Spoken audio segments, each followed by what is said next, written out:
So Wowhead had a huge presence here, right? How many people did you guys bring out this year? We had 6, I think. Wow. And losing track, we sort of like bring other people like, oh, you're a volunteer, come help and do stuff. And we had maybe like 3 or 4 people helping with the party as well from Wowhead. So like staff sort of use all the prices down to come for the forum. Yeah, it's been very intense. Do you find that when you have that many people at the show, sometimes you don't get to go like do the things that you want to do because? Well, having more people means you do. Okay. Because you have other people working. So like, for example, I went to the Pepe meetup and I had other people working on the voice actor panel. Like, wow, that was going on at the same time, so I didn't need to live blog that. Nice. So out of all the games you got to see, you don't have to say Shadowlands, but was there one that particularly stood out to you, and why would you say that is?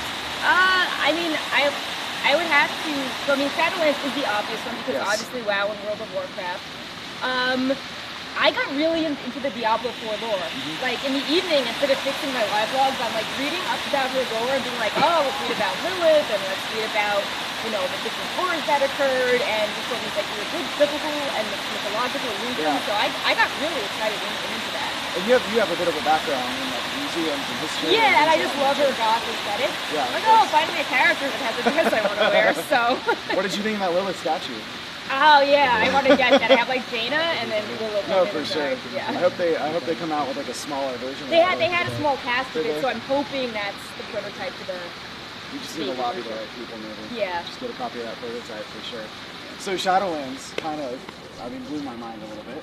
Obviously, we kind of knew it was going to be Shadowlands. Yeah. But what was interesting to me is just how much we didn't really go into this. All the leaks that were coming out, there were still some things that just kind of surprised me still. Was there anything in particular that stood out to you that you didn't know ahead of time?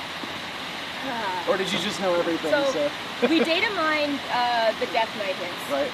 And then as we kept getting more Death Knight hints leading up to BlizzCon, I started revising all my articles on like the Whispers of Oganoth and the Old Gods, and be like, well, maybe the throne is referring to Bolvar. Like maybe this is about Sylvanas, not Sharonda. But I did not expect the jailer to play a role. I thought it was going to be maybe Yogg, the god of death, was going to be there because he was, in Northrend.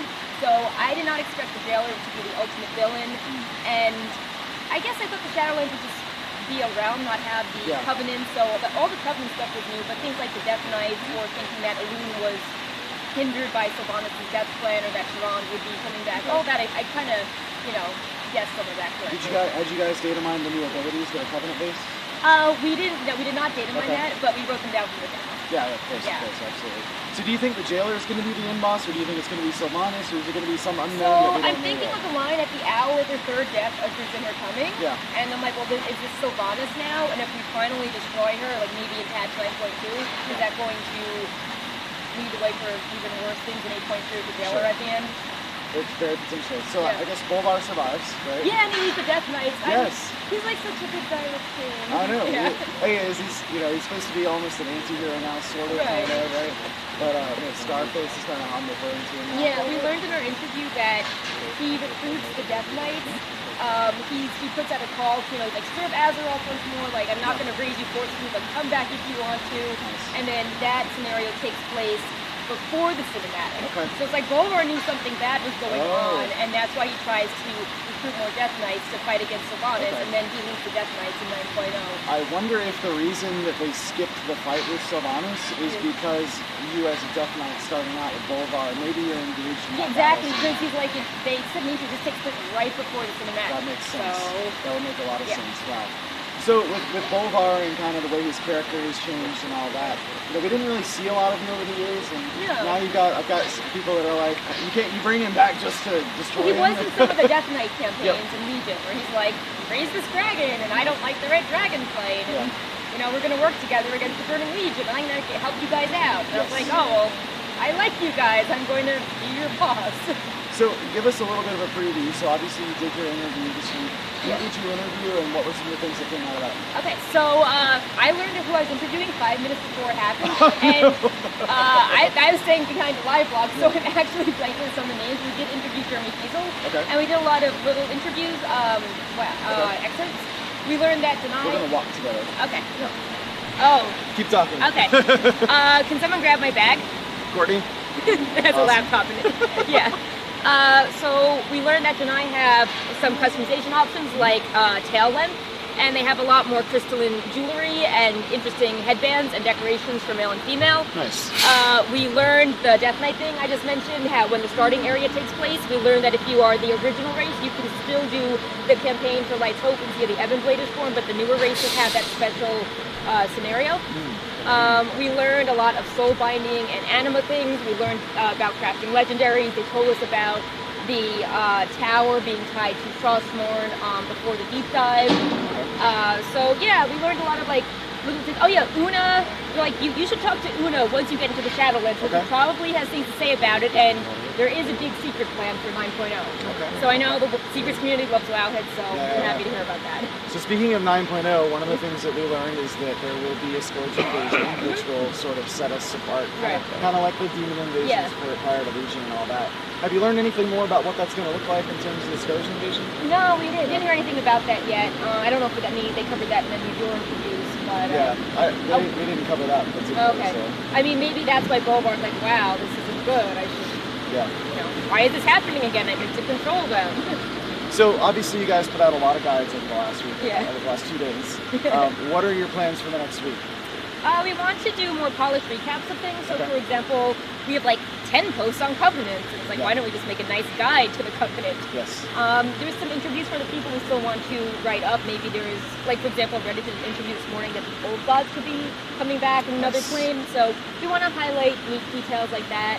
And get some more speculation articles out as well, like who could be trapped in the maw?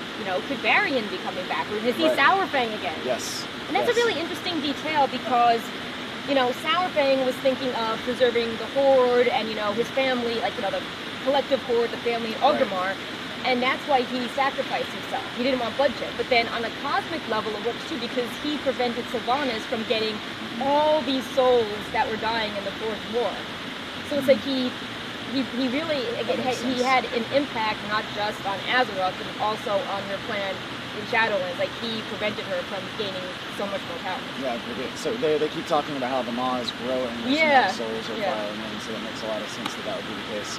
So what do you think of this new concept of doing sort of linear one zone after another, instead of sort of choosing which zone to go to? I mean, we'll see how it goes. I think that the story seems like it could be pretty convoluted, especially if you took a break from WoW and you just remember Sylvanas as like kind of the badass, queen that stands by her Forsaken before the deal happens. So I think that if you have one story that is elaborate, that is split over certain zones, it could be easier to follow, and you don't have to have the challenge of how do I have 4 different zones that, have story arcs and aren't the same but are sort of related. So I'm willing to give it a shot. Okay.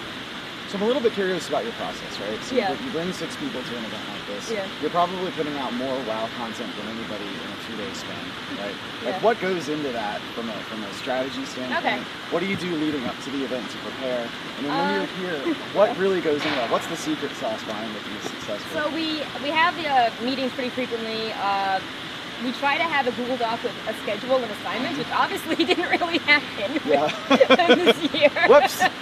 But, we had a schedule until we found out the day before that we weren't allowed to stream the panels. We're like, okay, well, half our content, let's go do something else. Yeah, so, I mean, so this year specifically is to put all of our, like, secret sauce to the test. Yeah. But we have, like, at least a 3-person setup where one person does the live blogs on Wowhead. Another person, usually me, will just be dedicated to tweeting and taking pictures and putting them in. Yep. And then a 3rd person is hovering on call to do breakout topics. So, in the opening ceremony, when they say Shadowlands is here, we don't just put that in the opening ceremony. We make a separate post just on Shadowlands. So and then there's a 4th person, one of my coworkers who actually lives in Europe, who just screenshots everything from the panel. Yeah. So it's like a 3 or 4 person operation. And then we have 2 people floating.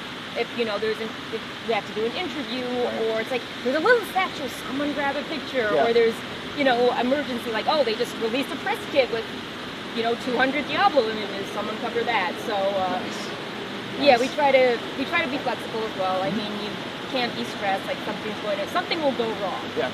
Nice. Well, it sounds like a pretty complicated process. Yeah. So you always have to have a couple of people that are sort of your, okay, I need this done. Just right. Done, and then it's also like someone's like, I really want to see this panel. I don't want to cover, like, I feel uncomfortable give doing people this. breaks. Yeah. So giving people breaks. I've learned people need breaks periodically, so it's a good thing. So, as far as the store, for example, I did online libraries. Anything from the store that you got that you thought was really cool? I didn't get anything actually You were so because busy. I was busy. But Blizzard was also really nice, and they sent me the They sent you a Murloc box. onesie. Yeah, they That's sent me a right. box with the Murloc onesie, which I really liked, and my cat also really likes. So I got the thing I wanted. I would have liked the Bolvar print, but I mean, I wanted that too. it came on I know. sale when I was sort of in the I middle was of like, busy, I know. Yeah. I look like 3 hours later Yeah. and it's all sold out. So you know, we would like Bolvar Prince Yeah. Blizzard. If you I could would just like a arrange that, Shadowlands Pepe. that would be also that. Yeah. That'd be fun. Does that actually exist? No, Okay.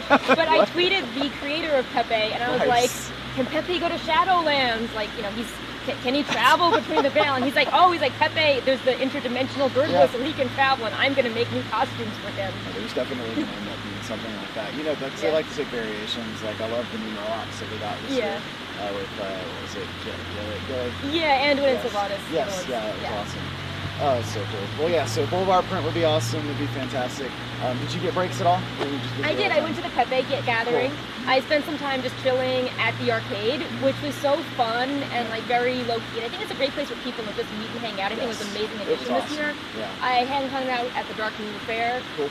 a bit. They added trees by the blinking eyeball this year, so I'm like, is this meant to be the old gods in Teldrassil? I That's don't awesome. know. That's awesome. And yeah, I saw the concept art gallery. That's Yeah. always really fun. I saw the Lilith statue, saw the Jaina statue. Very cool.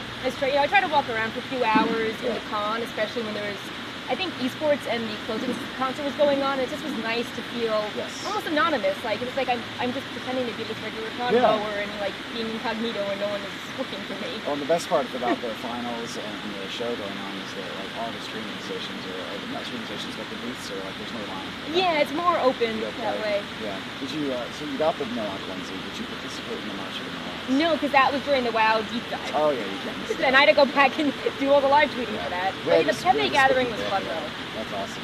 So But- coolest Pepe so far this year. What did it look like? So someone, I think Build-A-Bird, he actually Yeah. made a Mecha Pepe. Oh, That, nice. like his eyes change color, and he made it gigantic. It's gigantic. It's metal, and it has I like think moving gadgets. I think Kexman actually interviewed him. Yeah. Yeah. That's really cool. I also really liked how people made like cars and unicorns and horses for their Pepes. So it was like Pepes in this tank right up there. That's awesome. I thought that was hilarious. Was there a Wowhead article about the Pepe gun? There wasn't. I was almost thinking of just like That's shitposting and being like Pepe costumes in Shadowlands and Pepe gathering pictures. That's Pepe, awesome. Pepe costumes confirmed for 9.0. I think the most engaging tweet we did was on the March of the Murlocs. Like, Yeah. we put a little video out there. People absolutely love that. Yeah, I'm really happy both fan gatherings made it into the official app schedule this year. I thought that was very That's nice. really cool. Yeah. So Wowhead Weekly, big show you do. Yeah. You worked with them, you show on that. Yep. When are you doing your next episode? Sometime today. Okay. I think. Cool. Yeah. Nice. So. Isn't the weekly reset thing going on today? too? Yeah. So I'm doing that, and then Yeah. I'm doing something with Annie, and then I'm having Very cool. barbecue with some of my coworkers that were like. Nice. Well, let us know when it is. We'll tweet it out. We'll let people know about it. That'll be good.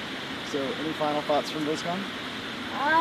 Sounds like you liked it. Yeah, I liked it. It was a lot of fun, and I'm just, shout out to my team because I got to enjoy myself a lot more than past years with just so many people around That's to awesome. have the things. So, out of all of BlizzCons, where does this rate that you've been to? Is there a BlizzCon that you enjoyed more than this one? I would say it's pretty. I think the first one just had certain magic of like, oh my god, I'm here. This is my 8th one, Okay. but I'm gonna put this one as number 2. Nice. Yeah. Which one was your first one? The Miss of Pandaria Yes, one. okay. Yeah. Very cool. So. Well, thanks for joining us. Yeah. Once again, thanks for sharing Warcraft Radio with the Wowhead community. We really Yeah, appreciate all awesome. that. You had this like amazing setup this year, so you definitely came back with a bang. Yeah, we definitely tried to improve. So thanks again. Really Yeah, appreciate awesome. it. All right, we'll see you around. Yeah. Bye everyone.